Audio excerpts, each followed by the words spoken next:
Powell is talking about gradually raising the interest rate from 0 to 1% by the end of this year, and then maybe 2% by the end of next year.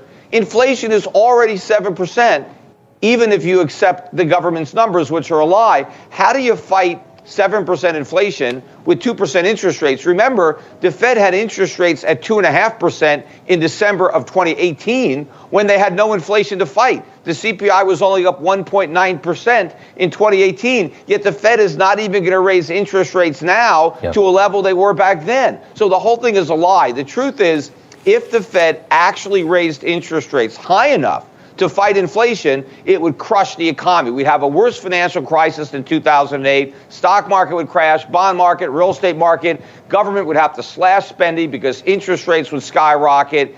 And so to prevent that from happening, the Fed is going to not fight inflation, and that's why it's going to get so much worse. But this is a problem that the government created.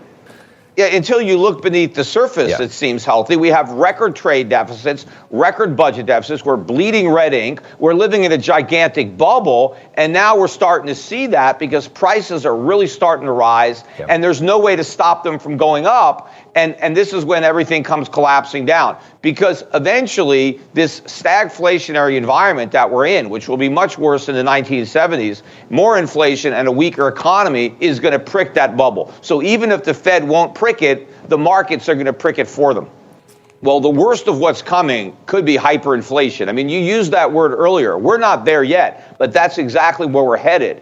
And if you're retired and you want to stay retired, or if you're planning on retiring, you better get out of dollars. You got to get out of U.S. dollar-denominated assets. Those are any kind of debt instruments in dollars. Inflation is going to wipe you out. It's a gigantic tax, and it's going to impoverish an entire generation unless they act quickly to get into real assets. Foreign assets. I like buying foreign stocks, good dividend-paying stocks, commodities, energy, agriculture, minerals, precious metals, industrial metals. You have to own real things that can't be printed, because if you just own paper, you're going to get wiped out. What's real estate right now in this country? I mean, if you own houses, if you own apartments.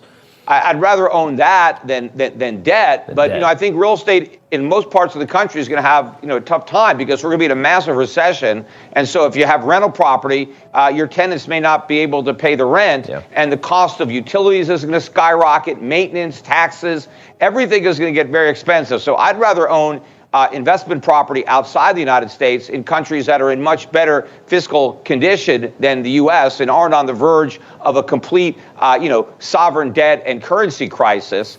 But it's the people who have loaned money to other people to buy real estate. They're going to get hurt the most because their loans are going to get inflated away because they're going to be repaid in worthless money.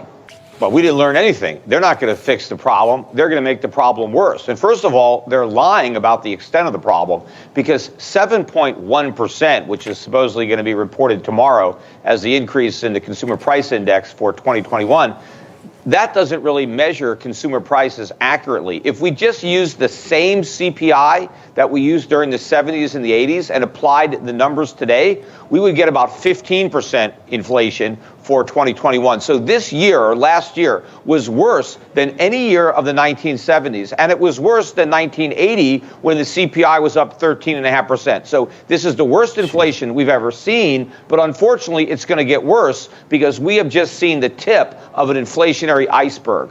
How did they do this to us?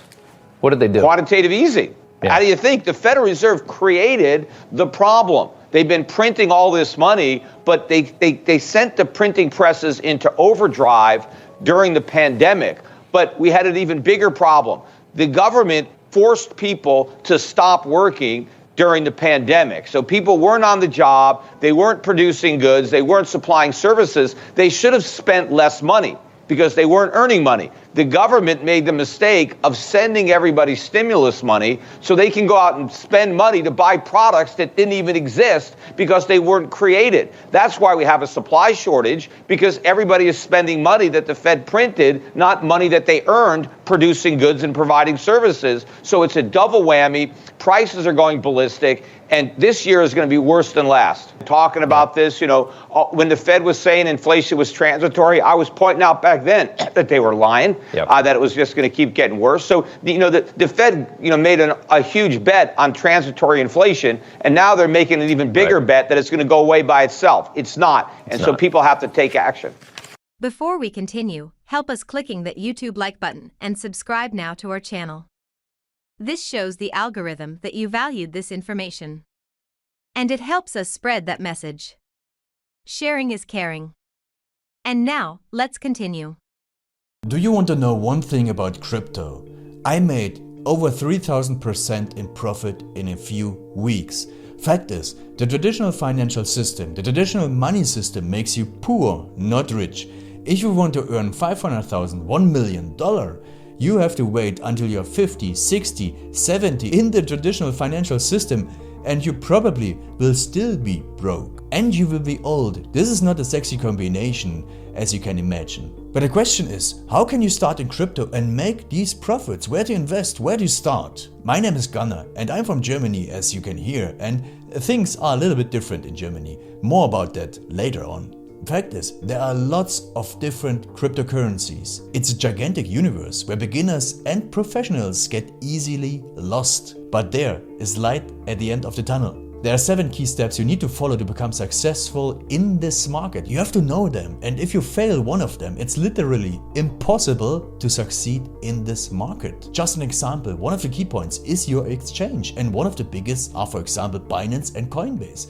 These are trusted and well-established exchanges, but, and this is a big but, you won't find the super profitable coins on those exchanges. The unknown super profitable coins that get gigantic profits are not traded on those kind of exchanges. They are traded on much smaller insider platforms that are barely known. And I can tell you what those super secret exchanges are and why they are so profitable. And another super important thing are the right information sources. The point is, the internet is gigantic. There are hundreds and hundreds of YouTube channels, blogs, pages, and much, much more. And there are also market makers and influencers. For example, Elon Musk, he is not a crypto guy, but the moment he recommended Dogecoin, it went through the roof, to the moon, so to say. But why did he recommend it? Where did he hear it from? He didn't hear it from newspapers. And believe me, he is listening to someone. But you have to know who, and you have to react before he is reacting. This is really, really important. And these are only 2 of the 7 steps you have to follow in order to be successful in crypto. And if you want to know all of these steps in much more detail, and if you want to have a comprehensive checklist, here's what you should do. There is a link below this video. Click on this link and you will get the opportunity to subscribe to my channel. Click on the link and you will see a video where I explain the next steps.